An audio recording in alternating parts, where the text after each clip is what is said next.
dear beloved, Boss Mike Cervera.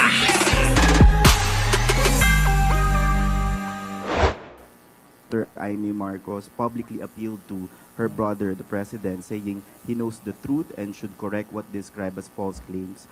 Ginagamit daw po si Ramil Madriaga ng mga politiko. Ano po ba ang kaalaman ni Senator Amy Marcos sa katotohanan? Ano ang alam daw? Ano daw ang alam ni Amy Marcos sa katotohanan? Parang binalik yung pelikulang ginawa ni ni Amy Marcos at nung gasolitong direktor. Ano ang alam mo? Sabi 'di ba, yung ginawa nila parang inapi nila si Pangulong Bongbong Marcos doon. Ano ang alam mo sa pagmamahal sa bayan? Lagi ka lang naman. Lagi ka lang naman lasing, lagi kang nasa club. Ganyan mga kababayan, talagang ipinakita na si Pangulong Bongbong Marcos doon, walang alam, Kaya naman pala, ngayon alam na natin kung bakit naging ganun ang pelikula. Kaya nga mga kababayan, hindi na nasundan yun ang banat ngayon ni Atty. Claire, parang ganun. Politiko. Ano po ba ang kaalaman ni Senator Amy Marcos sa katotohanan? Hindi po ba dapat lumabas talaga ang katotohanan at madinig natin kung anong dapat sabihin ng sino mang witness? Correct. So wala makakapaghusga ngayon kung anong katotohanan at kung anong kasinungalingan. Correct. Walang makakapaghusga, tama.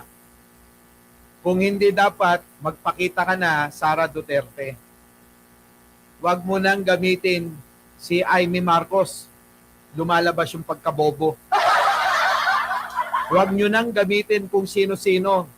Ginagamit pa ni Amy Marcos kung sino-sino, At si Sara Duterte, Ginagamit pa si Amy Marcos para mga kababayan makakuha pa lang simpatya. Wala na mga kababayan, tama ito si Atty. Claire dito, tama Sige nga, pasok.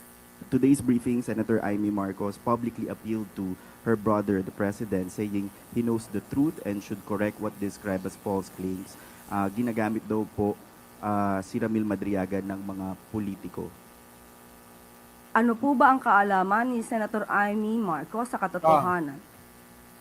Hindi po ba dapat lumabas talaga ang katotohanan at Correct. Sabihin mo, Atty. Claire, malabasin nyo na si Sara Duterte, paharapin nyo sa kamera at doon niya ipagtanggol yung sarili niya.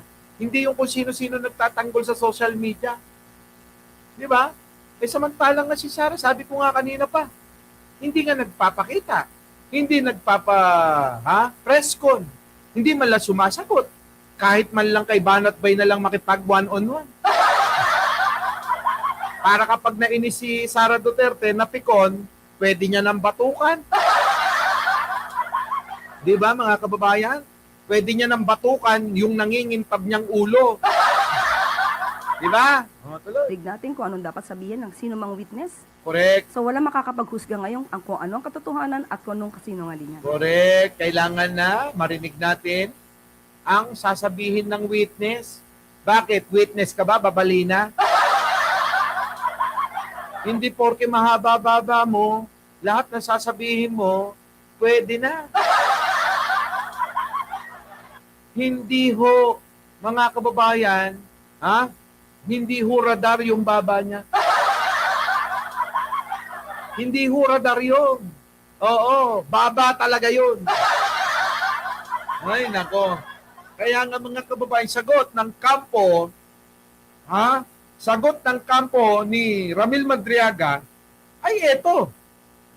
Doon ni Ramil Madriaga na si Atty. Raymond Palad, si Vice President Sara Duterte na humarap na at huwag magtago sa likod ng keyboard. Kita nyo mga kababayan ko. Tama! Hinahamon na Teresita Tan si Sara Duterte na humarap ka ng hayop ka nang maipagmalaki ka naman ng mga DDS na bobot tanga. Ewan ko ba na ipagmamalaki nyo pa ba si Sara sa lagay na yan? Hindi man lang kayo, hindi man lang nyo maipagmalaki. Parang ganito lang yan eh, yung pambato nyo ayaw lumaban. Daig pa tsope sa sabungan. Tama mga kababayan, tama? Oh, alam ko naman yung mga asawa nyo, karamihan dyan eh, sabungero. Oo ha? Oh. Yung inyong manok, ganito ha, makinig kayo. Sa mga sabungero ang asawa dyan ha. Hoy, mga DDS, yung manok ninyo ayaw lumaban. Paikot-ikot lang sa, doon sa ring ng mga manok. Takbo lang ng takbo doon. May pagmamalaki nyo ba yun? Putik na yan, pagka pinagmalaki nyo pa. Yung manok nyo na ayaw lumaban, aba, choppy na nga, proud na proud pa kayo. Di ba, ano? Na-choppy nga ni... Di ba ganun, ano? Sir Bert, ano? Ha? Yung choppy, parang ganun si Sarah. Oo, tilahok lang ng tilahok. Ganun lang na ganun si Sarah eh. Ayaw naman pumalo. Di ba? Kukaok, kukaok, kukaok. Kukaok ako ha. Tilahok lang ng tilahok, mga putik na yan, nung paluan ng mga kababayan, laban na. Ayaw nang lumaban, takot na. Ganon si Sara Duterte nyo, mga DDS, ano? Hoy, bakit walang mga DDS ngayon? Nahihiya kayong mag-comment, ano? Di ba, no? Ano na? Walang mga DDS, ano? Nahihiya kayong mag-comment? Nahihiya na ba kayo para sa manok ninyong si Sara Duterte? Di ba, no? Duwag nga ni... Sabi ni Dimple Smirnoff eh. Ano? Hiyang-hiya na ba kayo? Basta dutait. Chope. Grabe, no? Teresita no? Tingnan mo. Ay, malay ko. Hawak ko, baba. Hawak ko ang baba. Tarkok mo siyang esugaraw. Kininana. Agtaray-taray, kamat-kamatan day manok tayo. Di ba, no? Elena Garcia, kakamping ka ko. Naduwag na si Sara. Paano nga hindi maduduwag? Takot ngang harapin yung Ramil Madriaga. Mga kababayan, kung hindi niya kilala talaga, isipin nyo mga kababayan, pagka-isipin yung maigi.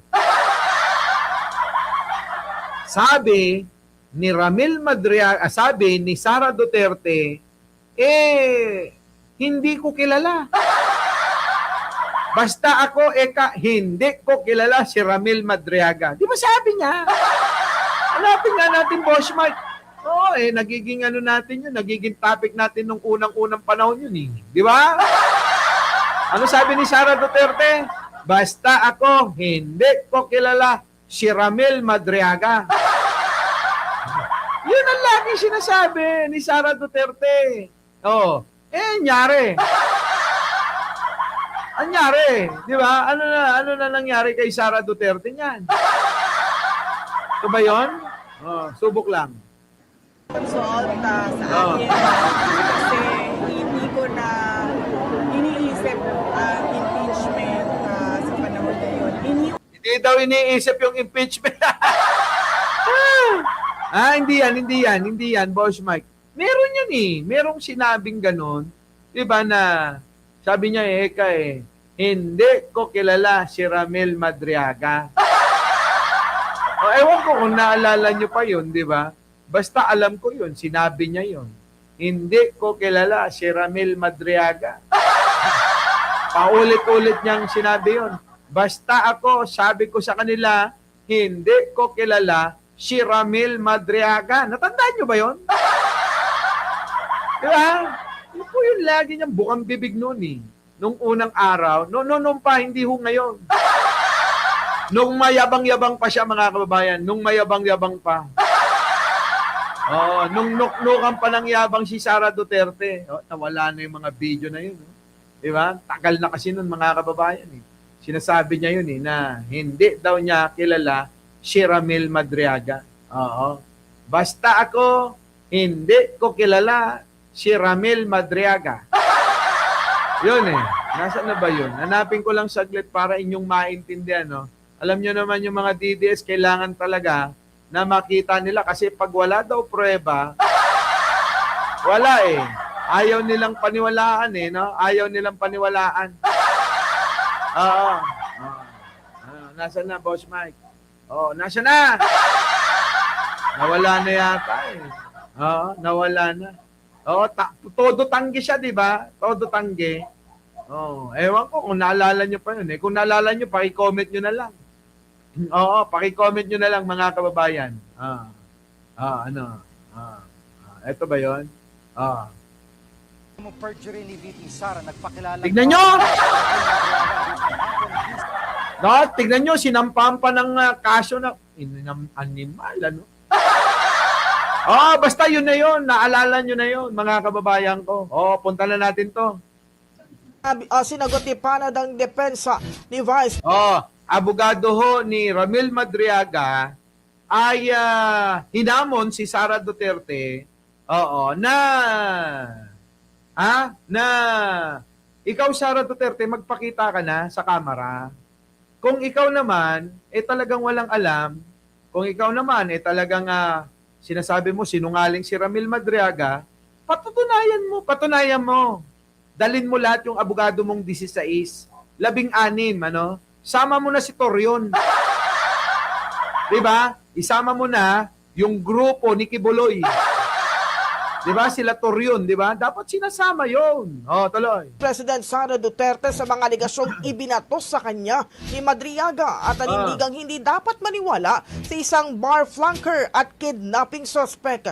Kung maalala, pinabulaanan ni VP Sara ang kwento ni Madriaga na umunay tinulungan lang siya ng isang San Sebastian College of Law professor para makapasa. Ipinagmalaki pa ni VP Sara na nagtapos siya sa law noong May 2005 at nakapasa sa bar na may GWA na 80 sa loob lang ng isang taon. Nauna-una ang pagkakataon daw sa kanilang law school.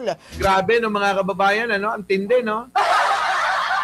Pero hindi ho talaga maitatago yan Suset Tabor sa ano eh. Hindi maitatago sa kung ano yung pinapakita niya sa tao, sa kung paano magsalita at kung paano sumagot ng mga bagay-bagay na dapat masagot niya ng maayos. Hindi na nga hindi na nga problem solving eh.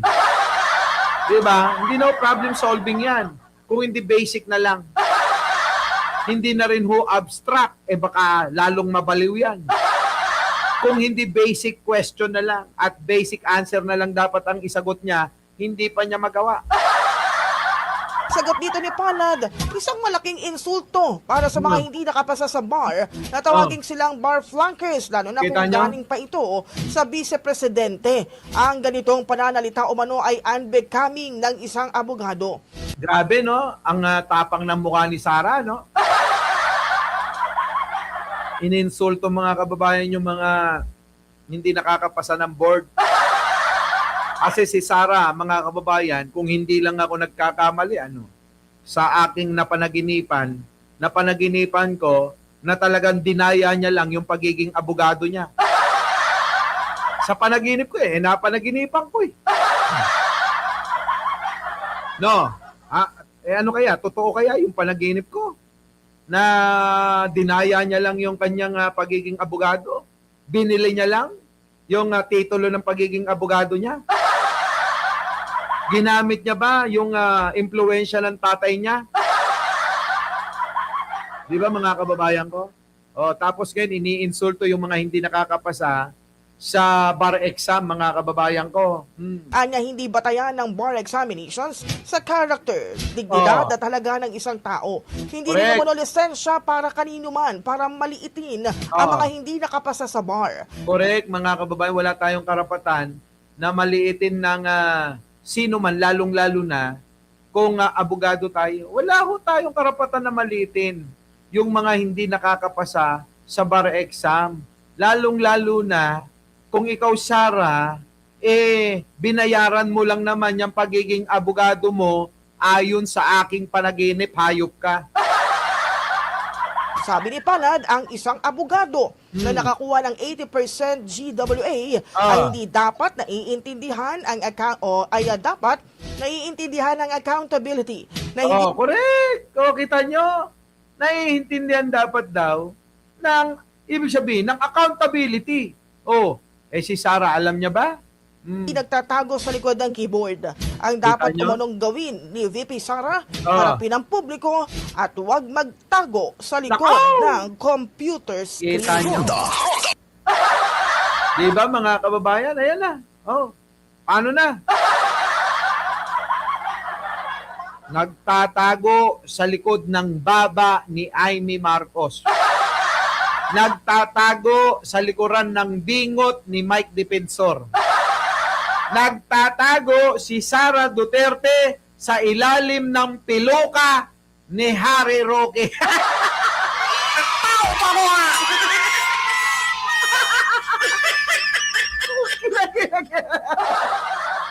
Di ba Delia sa Coco? Ano? Ayop na yan? Di ba? Huwag kang magtago sa baba ni Amy, Sara Duterte. Huwag kang magtago sa bingot ni Mike Defensor, Sara Duterte. At lalong huwag kang magtago sa ilalim ng piluka ni Harry Roque. Magpakita ka! Ang tao pa mo ha! Yeah. Ay, nako. Yan ang sinasabi ko, mga kababayan. Iba no? Ibang klase talaga. Ewan ko pa. Yun ano pa bang magagawa natin dyan? Our beloved Boss Mike Cervera.